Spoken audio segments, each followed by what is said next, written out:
Good morning, boys and girls. You might notice that I'm kind of in the dark here.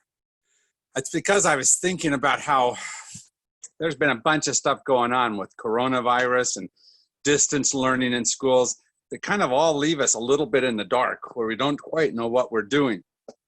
But I remember how back when I was a kid, there was a whole bunch of us that lived at my house. There were 8 brothers and sisters that I had, my mom and dad, plus we had one of my dad's cousins who came and lived with us, and that crowded us all together.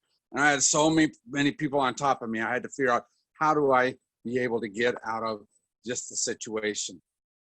And I remember being in my room, and there were 3 of us that were in that room, and it wasn't a very big room, and it was crowded, and I was tired of them being on top of me.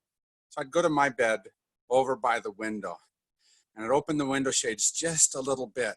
And across the street in front of the Wise's house, there was a street lamp. And it was just enough that if I angled my book just right, I could catch enough light to be able to read and have a little space just to myself.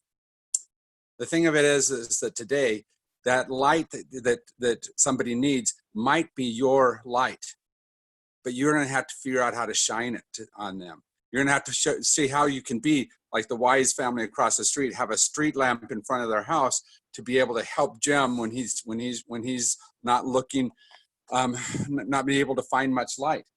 And you might need to do, like with this light that I have, you might need to turn it up even more. So instead of just this much light, you turn it up and you give even more light, which allows that other person to see even better. And if you're really going to be good, you might want to do this. Watch. As we walk out of here, and we get out of this dark, and we open this door, suddenly we can go to a space that has a whole lot of light. Our celebration center. See? It's empty right now,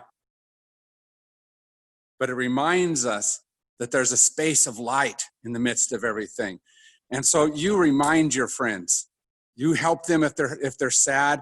You be with them if they don't know what to do. You lift them up and take care of them and show them, just like we do every single week here at St. Francis, show them that there's a great, wonderful view out there and that they are loved in the midst of whatever it is that's difficult for them.